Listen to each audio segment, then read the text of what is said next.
it has never been easy to be an MBTA rider. We know that. And this week, it's even harder as commuters who rely on the Green Line, parts of which are now down for track repairs until December 5th. Green Line trains won't run between North Station and Babcock on the B branch, to Kenmore on the C and D, and to Heath Street on the E branch. Well, it is just the first in a lengthy and expensive series of repairs to the Green Line to fix widespread track problems and hopefully eliminate slow zones for the good. But in the meantime, the shutdown is yet another in a long line of headaches for riders. It's just frustrating, especially after a long weekend and trying to get back to work. Makes me 30 minutes late to work. I do not like being late, so definitely a little bit frustrating. Well, GBH News transportation reporter Bob C. joins me now to discuss this. You know, right in time for the holiday, we've got a Green Line shutdown, Bob. Yes, Crystal, the timing maybe isn't as good as it could be, but at least the work is starting to get done. And this is, of course, across the entire system. Over the next year, there are going to be several diversions and shutdowns, but they're beginning with the Green Line. And the most, it's one of the busiest lines, and certainly the oldest. So there's a lot of work to be done. And generally what's happening is between Copley and North Station is been the area that they've had the most problems with. And so that's where they're going to be working over the next 9 days. So we do have a map of this Green Line route with the closures sort of X'd out on it to give folks an idea of what we're looking at right now. So talk to me a little bit about these closures. Are they going to be going from one stop to another? Is it going to be working on all of the problem areas simultaneously? Yes, they're going to be working on all of these areas, the main areas where all the branches come together at Kenmore and then travel up to North Station through the tunnel. And they have noticed there's a lot of problems with the tunnel that have to be fixed. And you may remember over the past couple of weeks, they've had problems with the power line, the overhead power line in the tunnel, pieces of it falling down. So they're doing not only track work, but they're repairing parts of the tunnel and also the power system.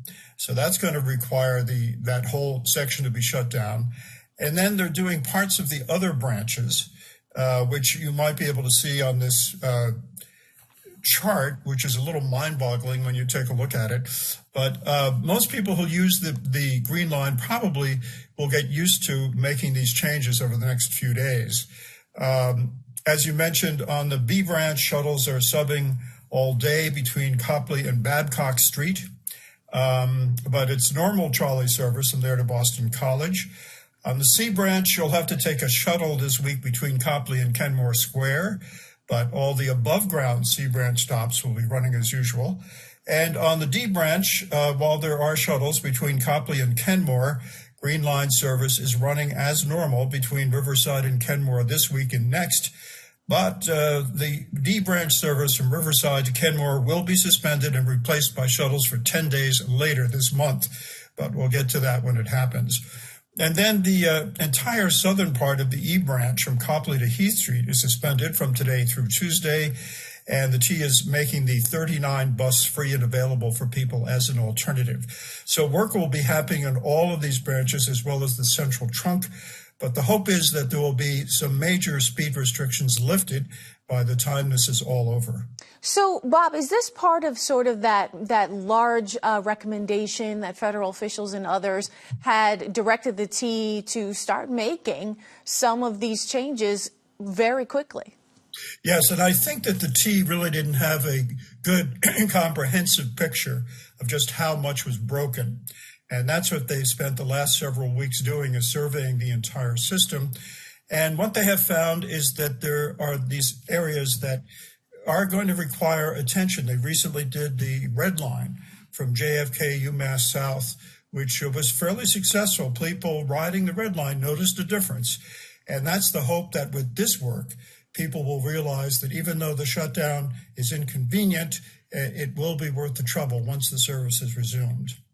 So, is there any new hope in terms of some stability on the T now that there has been the appointment of Transportation Secretary Monica Tibbetts not there? I think that the hiring of Phil Eng as the general manager last spring and his bringing aboard 4 people that he worked with in New York on the transit system there, they are the management team that is now running the T and running the project to fix it. It's a massive undertaking. And the fact that they can actually potentially remove all the speed restrictions by the end of next year is ambitious, but it is something they think they can do. There's like 180 speed restrictions right now, affecting a good 20% of the subway system. So there's plenty of work to do. Right. And, we all know that we talked about these changes, money is necessary because these are expensive changes. New Transportation Secretary Monica Tibbetts said in a Zoom meeting that we're going to need to get some more money from the state. So take a listen to this. The amount of money that is coming from the legislature is not enough. And I don't think that that's even a controversial thing to say. That's just simple math. It isn't enough. We cannot make that money contingent on, the service needs to be this level of quality. You need this level of on-time performance to get that money, because you can't achieve that if you don't have that money. You put the T in a difficult position where they can only lose because there's no winning that way. What do you think about that, Bob? It does seem like the T is at least in the losers column right now, if you ask some riders. Well, when you look at the overall amount of work that has to be done, that may be true. But the work that's being done now is actually being funded by some of the millions of extra dollars that were given to the T last year by the legislature. So that's going to pay for a lot of this work. But moving ahead, there's going to be much more work that needs to be done, which will require large amounts of money at some point to fix. And also, the T, of course, is facing a budget shortfall as ridership still isn't up to the level it should be. So that's another concern. But until they fix the T so that it's reliable and quick and gets people to where they want to go in a timely fashion, people aren't going to be returning to ride the T. So it's really important that they get these tracks fixed as soon as possible.